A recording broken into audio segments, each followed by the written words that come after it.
Oktoba hii. It's gonna be like an eruption of a volcano. Gundua mziki, mgundue msanii. Gundua fahari ya Afrika. Igundue Coke Studio Africa mpya. Msimu mpya unaanza Oktoba hii mwaka wa 2016. Karibu katika channel ya YouTube ya DW Kiswahili. Hapa utapata video zetu za papo kwa papo. Hizi ni video fupi za sekunde 100 ambapo tunakupasha habari kutoka ulimwengu wa siasa, tunakufahamisha yanayojiri Afrika, utasikia kuhusu masuala yanayoigusa jamii na pia tunakuletea habari kutoka viwanja vya michezo. Kila siku ya Jumatatu hadi Ijumaa tunakuletea video mpya. Channel yetu pia ina video za katuni na mfululizo unaoitwa Afrika ya Songa Mbele ambapo tunawatambulisha vijana wanaoleta mabadiliko Afrika. Hivyo bonyeza subscribe ili usipitwe tena na habari muhimu.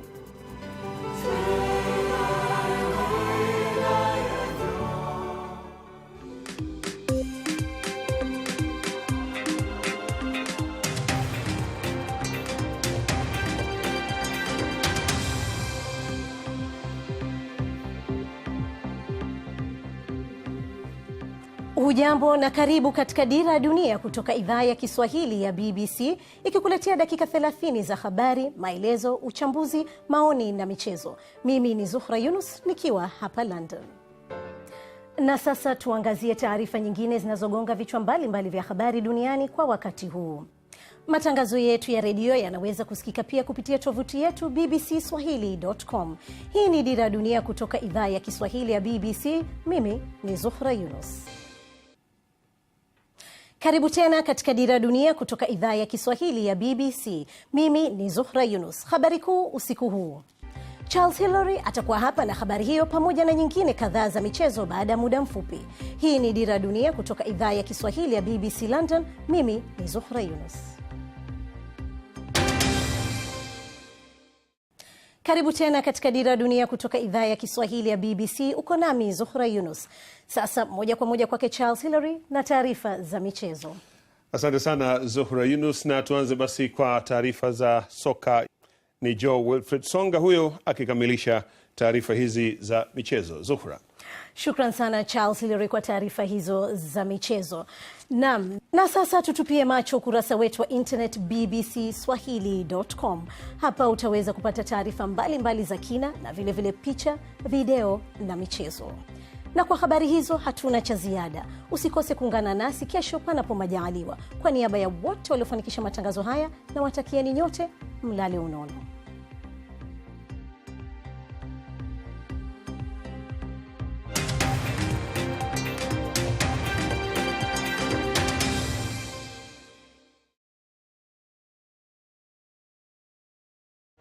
Was going from being a kid to being a warrior in that moment. He just bent over and he picked up 5 smooth stones. And these he put in his pouch. And he picked up his sling and he walked towards Goliath.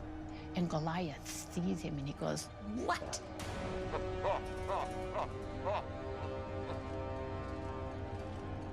It was insulting, actually, to send, well, what are you sending this young, unarmed, unprotected guy against me?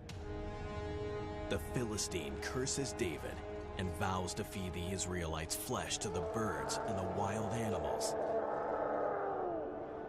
Smack talking is one of his fatal mistakes. Never brag in a fight. That is one of the basic rules of fighting. David was listening and saying, okay, this guy's talking trash, and as soon as he makes a move, I want to put him down. And that's exactly what he did.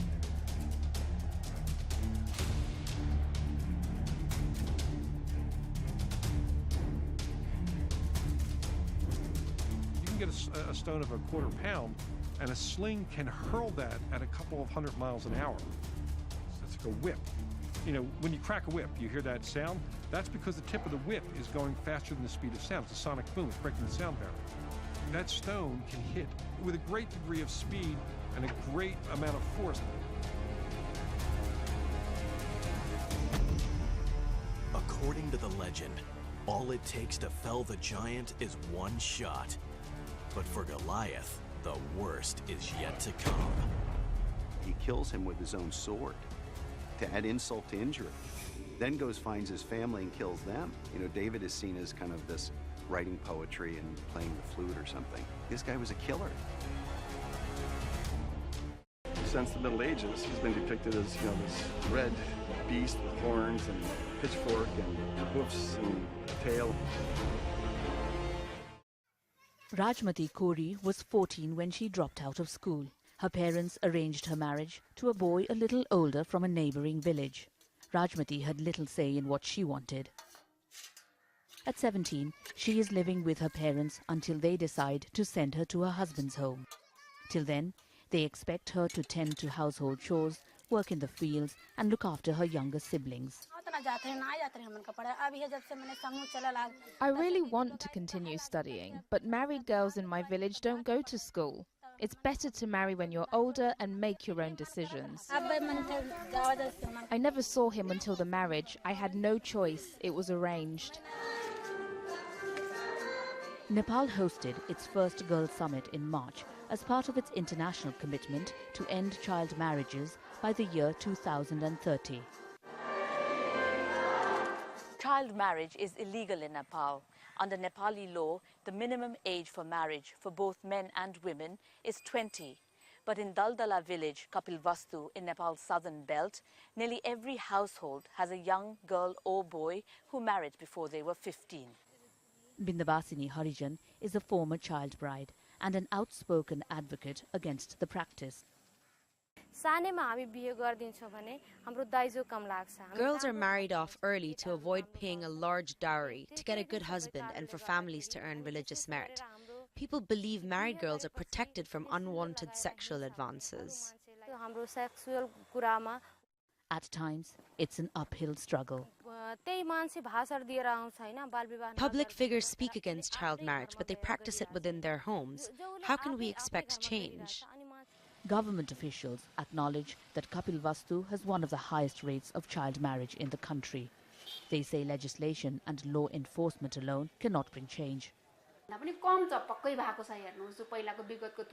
The situation is improving as various stakeholders try to address the practice. But we are in the 21st century and reform is extremely slow. Unless there is a concerted effort and commitment to end the practice, young girls like Rajmati will not have a successful future. Ramyata Limbu, Al Jazeera, in Kapilvastu, Nepal. The amazing thing is that she loves God through it all. Through the beating, through the trial, through the court case, through the crucifixion, at the graveside, she's still there. When the rumors broke out that he had risen, she was still there. And when the day of Pentecost was fully come, the Bible says, and they were in one place with one accord. Suddenly there came a sound from heaven like a mighty rushing wind. Cloven tongues appeared like as a fire, and it sat upon each of them. And they were all filled with the Holy Ghost. And I wondered why it took the time to mention that Mary, the mother of Jesus, was in the upper room. And one day while I was praying, the Lord said Mary's distinction is not just that she was a virgin. It's not just that she was tenacious. It's not just that she was relentless. It's not just that she endured. It's not just that she held on. It's not just that she believed me. He said, but when everybody else was filled with Jesus for the first time, Mary, the mother of Jesus, is the only mother in history that got to feel her baby twice. For when he came inside of her body, She said, I got him back. I want to tell everybody, whatever it looks like you lost, if you just hold on, if you just hold on, if you just hold, if you just hang in there, God said, I will restore unto you the years that the cankerworm, that the palmer worm, that the locust ate up. Flap somebody and say, you will get it back.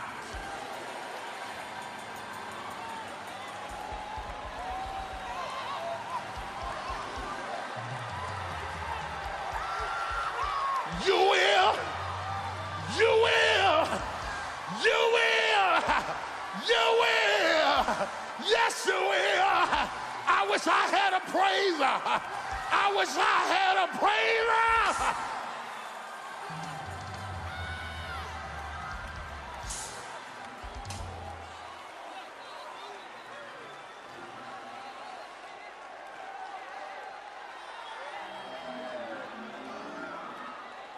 She is.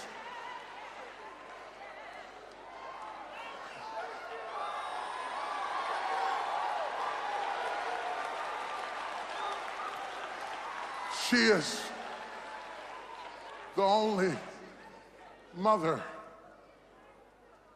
who got to carry the same child twice. I got to feel him again. I got to feel him again. I got him back again. My wife said, I can feel my children again.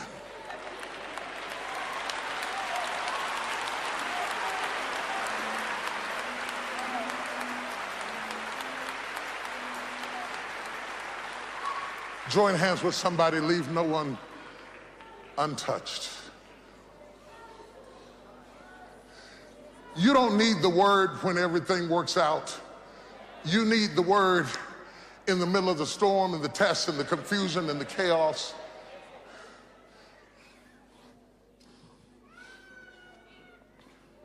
I feel the Spirit of God in this place. I hear God saying, Mary, whatever I took from you, I will give back to you. If you just hang in there. Girl, it's gonna be a rough ride sometime, but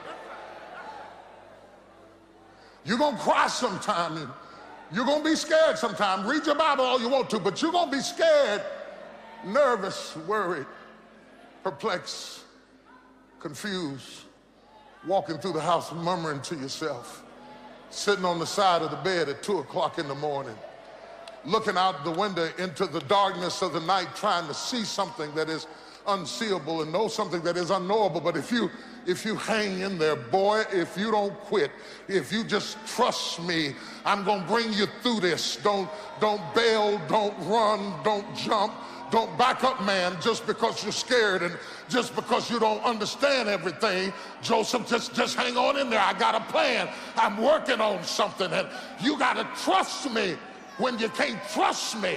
You got to trust me when you can't trace me, when you don't see it. I'm not going to explain it to you, but you got to stand there and squeeze that hand, the person that you're touching right now.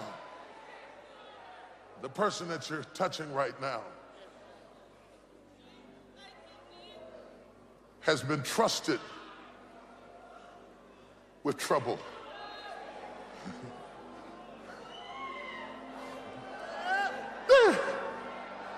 Yeah, that person you're touching right now has been trusted with some kind of perplexing, confusing trouble.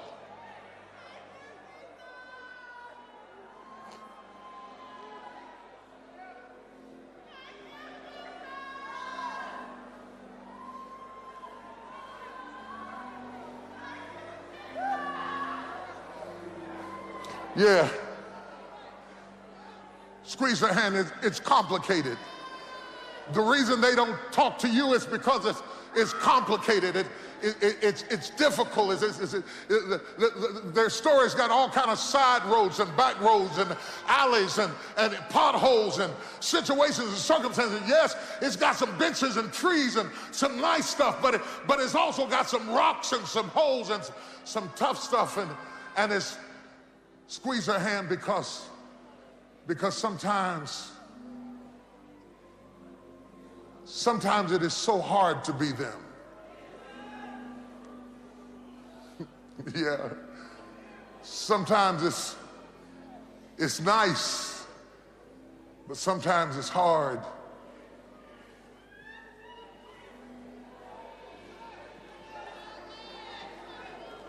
It's hard to be them. Squeeze their hand because they show up for work, but sometimes it's hard to get out of bed in the morning.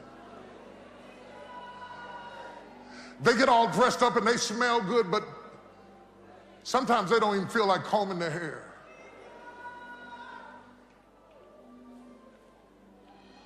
Because life is complicated.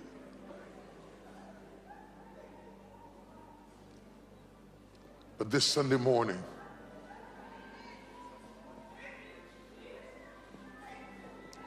may God renew your strength.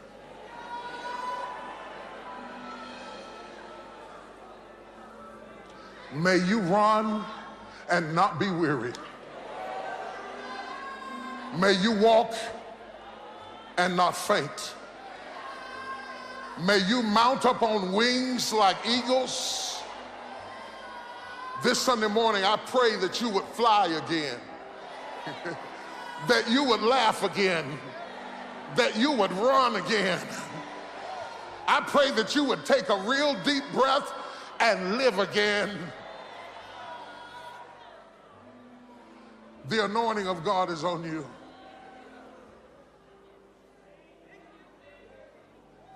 Because God trusts you.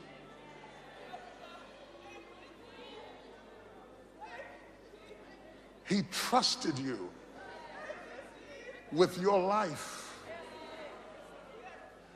Don't you divorce that thing, Joseph.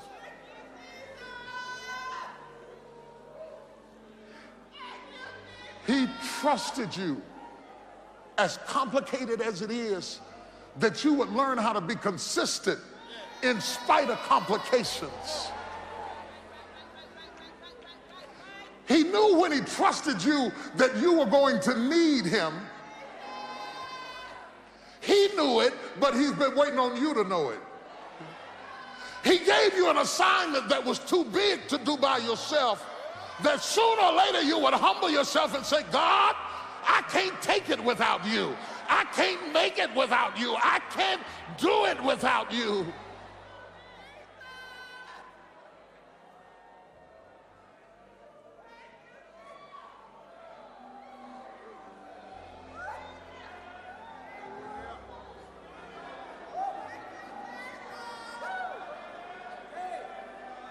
Squeeze their hand. Don't be intimidated by them.